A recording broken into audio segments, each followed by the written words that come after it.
Hey there, it's Colleen Flanagan, mind, body, wisdom expert, master dowser, and author of this book, Fearless, Accurate Dowsing, a bestseller on Amazon when it was released. I want to talk about hip pain today because the most watched videos on my YouTube channel are the hip pain videos. They've been popular for a long time now. So it tells me that there's something that needs to be, extrapolated as far as healing your hip pain. I had the worst, horrible, most excruciating hip pain, I guess about 5 years ago, and then 3 years ago after that. Here is how I got rid of it. First, I went to a doctor, of course. My primary care physician is an osteopath. I like osteopaths. I prefer them over medical doctors because they look at things in a more holistic way. And he diagnosed me with some kind of weird condition like the hip separating away from the joints or whatever it was. I don't remember the technical term, the medical term for it. And gave me some exercises to do and told me to put hot and cold on and all this, and that was good. Then I found a chiropractor. Now I know a lot of you are like, I'd never go to a chiropractor, they're a bunch of quacks. Well, I used to believe that too.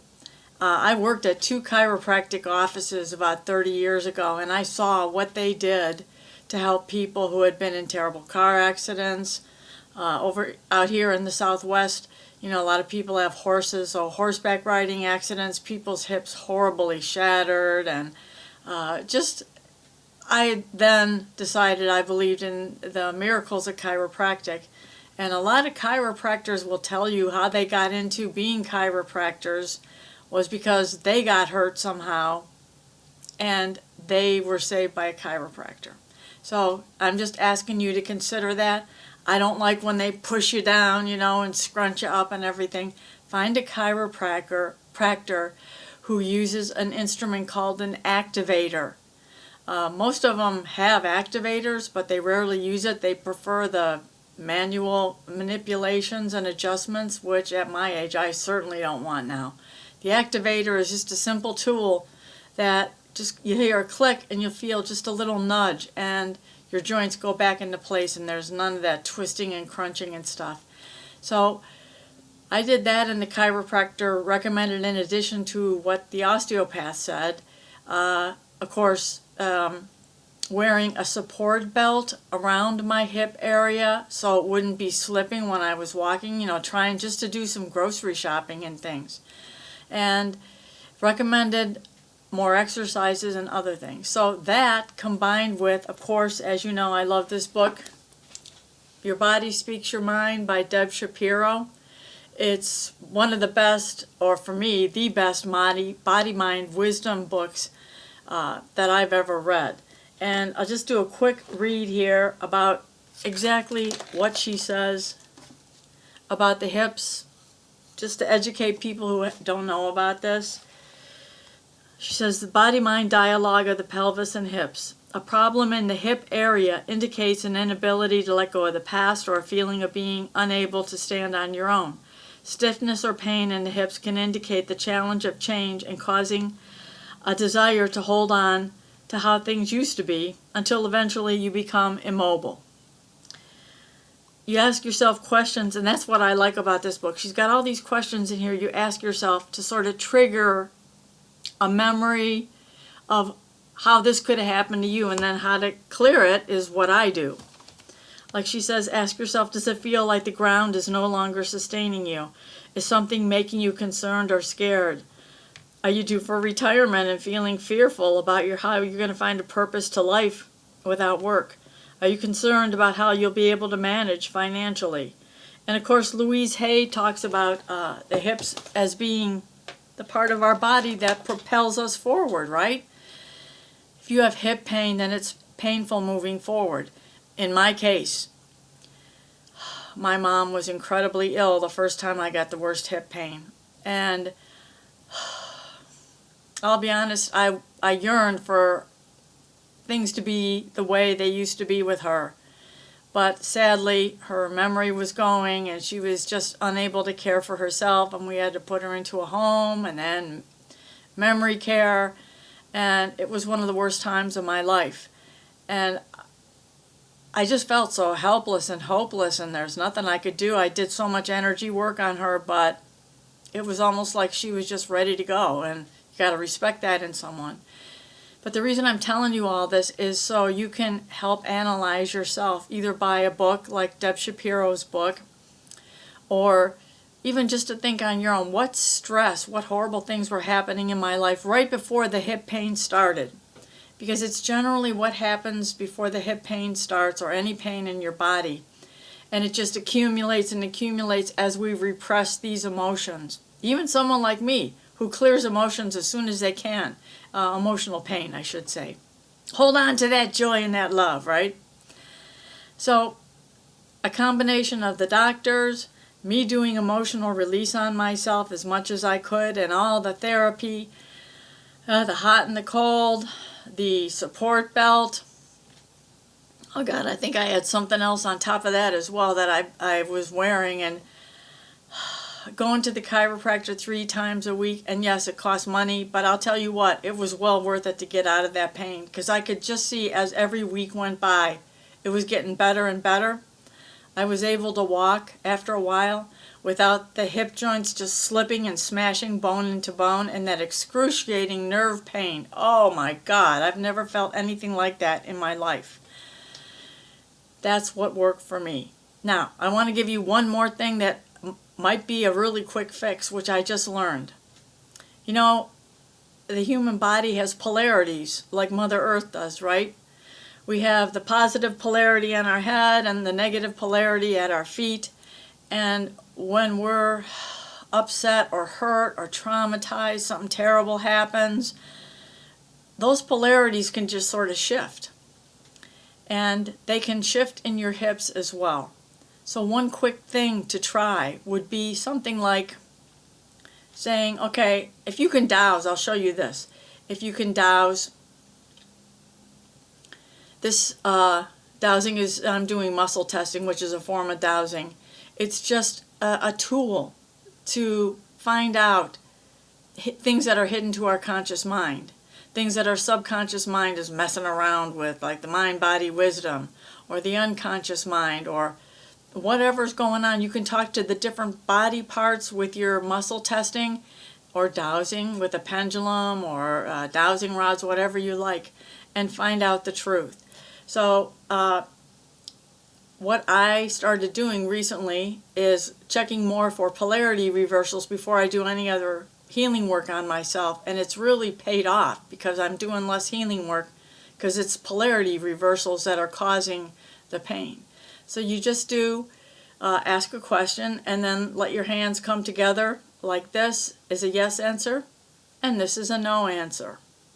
So for example, I'm just going to do a little time travel dowsing here. Let's go back in time to when we found out that Mom was horribly ill and we had to put her in a home. And then I got that horrible hip pain. Are you there? Yeah. So we're back in the energy of that time. And just say, Colleen's body's hips. No. Colleen's body's hips. I want to be well at that time. No. Colleen's body's hips. I want to be sick at that time. Yes. So the worst hip was my left side. That was the one with the bone on bone and the nerve pain that was excruciating. Left side, moving forward, the hips. Left side is about love, right? And what we love to do and the people we love. A right side's more about the logical things like work and income and stuff like that. Of course, I was in a terrible place about my mom and myself because all the time we had to spend taking care of her issues and everything, that completely cut into my business. And I couldn't write books. I couldn't do anything. I mean, I was a wreck and had to keep working on myself and helping her. Anyway, so let's just say now, at this very time, Human Colleen's hips. Human Colleen's hips, I want to be healthy. Human Colleen's hips, I want to be sick. So when you get a yes on the body part, and then I want to be healthy, or I choose to be well, and you get a yes on that, that's a good sign that the polarities are correct. Let's just say human Colleen's left hip right now. Oh, human Colleen's left hip right now. I want to be healthy. I want to be sick. Okay, so now you just seen an example. There was a polarity reversal somehow. And I just cleared my polarity reversals and not for each and every body part one at a time, but it did a major shift this morning. And now, like 6 hours later, suddenly the polarities are reversed again. And that can happen, especially when there's some kind of trauma going on in your life, or the fear. And this could be something about fear, not just about you or your loved ones. It could be about your country. A lot of crazy stuff going on in the United States now and around the world, right? Or about your job or whatever. So let me just check and see here. Human Colleen's left hip. I want to be healthy. I want to be sick. Human Colleen's left hip. So I got no to the left hip itself, and a yes to I want to be sick, and a no to I want to be healthy. Now, how do you shift your polarity just like that? This is what I do. I just use plain old energy meridian clearing, as you've seen me do in other videos. You could tap under your nose if you don't have a really good range of motion in your shoulders, or you can just go like this. Or crumbling action. And you say, I now reverse all polarity reversals in my left hip. I now completely instill correct polarities in my left hip. I now instill I wish to be healthy in my left hip. I wish to be well in my left hip, and so it is. So let me just douse again. Colleen's left hip. Yes. Colleen's left hip, I wish to be healthy. I wish to be strong. I wish to be well. Yes. Colleen's left hip now. I wish to be ill. No. So see, it was so simple. It was just a polarity reversal. If you can do that for yourself or other people, you may find that's all you need to do. But I will say this, as soon as you start getting that hip pain, don't ever think it's going to go away on its own like I did, because it did not. In fact, it got worse and worse until, well, of all things, Christmas morning a few years ago, I was carrying my bags of gifts to my mom's memory care unit and thinking I don't want to be here, and I was crying, and it was a terrible situation, but I had to be brave and strong and go visit my mom so she wouldn't be alone on Christmas. And then the hip, again, for the second time in 2 years, it just went. And the excruciating pain, and I was limping and trying to walk through this building. It was terrible. So I'm just wanting you to understand how you can help yourself, as well as, of course, go to a doctor, a chiropractor, or an osteopath. If you get painkillers, you know, that's your choice. I didn't do that, although I did take a few aspirin at times. But painkillers just cover up the symptoms. The best thing to do, I think, besides going to get the chiropractic adjustments or the osteopathic adjustments, to start retraining your body to walk properly and to sustain the movement of your hips in a pain-free way. Clear the emotions that are involved, right? That's really important, because as you could see from my story, and the reason I told you this long story about my mom and the situations that happened is because it was such a painful, excruciating experience, emotionally as well as physically. But I did a holistic thing where I worked on the emotions. I did the support devices, the hot and the cold. I went to the doctor's offices and got the chiropractic treatments. I also got massage. Almost forgot about that. That helped a lot as well. Sometimes you got to do a whole lot of things, right, to help yourself heal. But to me, it's really important, because you know what I do, is to take care of the emotions, the emotional triggers of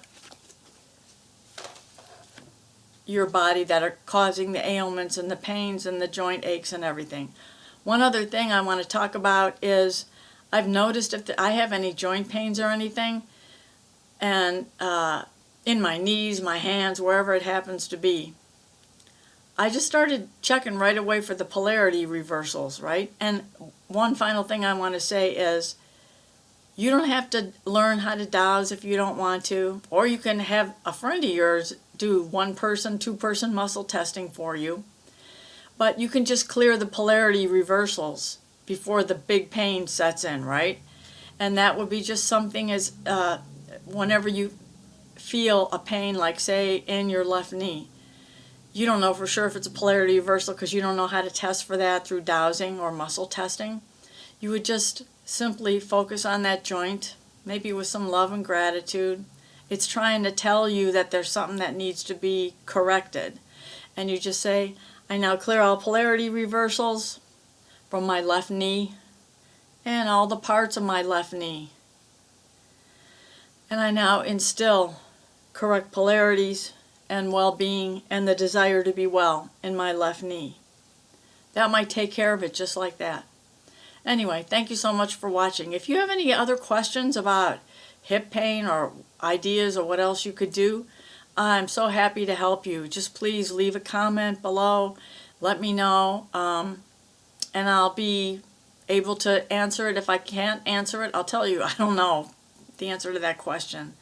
I'm not here to BS anyone. I'm just here to get other people out of pain as I have. It's so wonderful to feel in my 70s, so strong and so powerful. And sadly, when I see people my age or even younger struggling, to walk or to live a youthful, energized life in their 70s, it just makes me so grateful that I could do this. So thank you again so much for watching. I love your comments. I appreciate your readership, your viewership, and let's just keep on healing the world any way we can, starting with you and me, okay? Peace out. Namaste. I love you. Get 10 free chapters of my Fearless Accurate Dowsing book on my website, emorescue.com. There's also links to all my Amazon books and other interesting information. Thank you.